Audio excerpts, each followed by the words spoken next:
I'm pleased to present AB 2X1, which seeks to put before the voters the question of creating a meaningful rainy day fund for our state budget.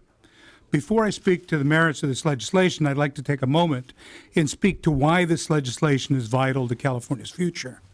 Over the past 4 years, we've worked tirelessly with the governor to put California's fiscal house in order. We've made the difficult decisions necessary to bring our expenditures within line of our revenues. We've given the voters the confidence that they needed to approve new revenues and end the cycle of cuts to education and public safety. And as a result, we've turned the corner, and we've now seen a decade of multi-billion-dollar deficits turn into a few years of multi-billion-dollar reserves. Our credit rating has improved, having received across-the-board increases from all three major rating agencies for the first time since November of 2004. We have an opportunity to break the cycle of boom and bust of the past. By putting forward this rainy day fund for consideration by the voters, we can take advantage of this unique opportunity to ensure that our hard-won fiscal stability continues.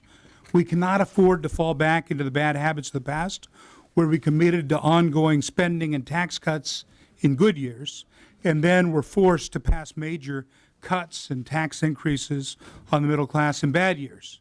The rainy day fund we're considering today will put California on track to continue our progress in making California a model for fiscal responsibility well into the future.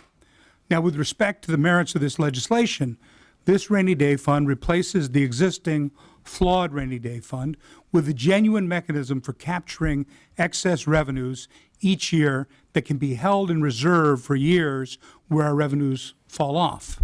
In broad terms, this constitutional amendment replaces both existing Prop 58 constitutional reserve and the proposed ACA 4. The Prop 58 reserve is generally considered weak and ineffectual, and ACA 4 is an overly complicated spending cap that could limit our ability to pay down debts and fully fund our schools. AB 2X1, by contrast, establishes a bigger constitutional reserve of 10% of our general reserve, fills the reserve with spiking capital gains that exceed 6.5% of the general fund, and that's once you've accounted for your Prop 98 obligation. This provides a common sense mechanism to filling a reserve. Typical years will result in modest contributions. Boom years will result in large contributions, and bad years will result in no contribution in most cases, since all revenues will be needed to balance the budget and to limit cuts and tax increases. AB 2X1 enables funds that would otherwise go to the rainy day fund to instead be used to accelerate repayment of budget debt and unfunded liabilities. This is a key element that the governor has put forward.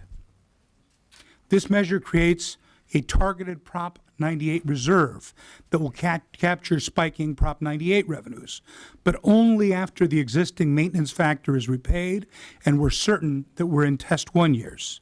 This is another element added by the governor. It requires checks and balances and accountability to withdraw rainy day funds and suspension of transfers. No longer will the governor be able to make these key decisions unilaterally and with no conditions. Instead, the governor will have to declare a fiscal emergency, and the legislature will have to agree to either a withdrawal or a suspension. We limit withdrawals from the rainy day fund to ensure that balances last at least 2 years, to protect against multi-year downturns and avoid simply draining the entire reserve in 1 year and put off all the tough decisions for the next. In addition, the reserve requirements I have just outlined, this proposal will insulate the spending side of the budget from the problems of our roller coaster boom and bust revenues. Some have argued that there should be other ways to deal with boom and bust, but I think that this really does hit the mark. This proposal reflects a genuine effort to ensure stability in California's revenues by taking revenue spikes off the table. Instead of committing those temporary spikes to ongoing purposes, they can be preserved to stabilize California's budget in bad revenue years and avoid draconian cuts and middle-class tax increases in those bad years as well.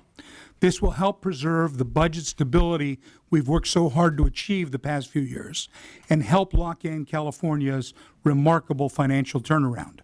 Today is an important step in getting this through the legislature, and I look forward to working with you in the coming weeks to finalize this amendment. This needs to be something that we do before we pass the next budget, because every budget is a set of assumptions about what's going to happen over the course of the next year. It is essential that we know what our approach to a rainy day fund is before we engage in the meat of the budget for the next year, because it really does lay the foundation. So we look forward to working with you, but we look forward to doing it in a very expedited time frame. Thank you.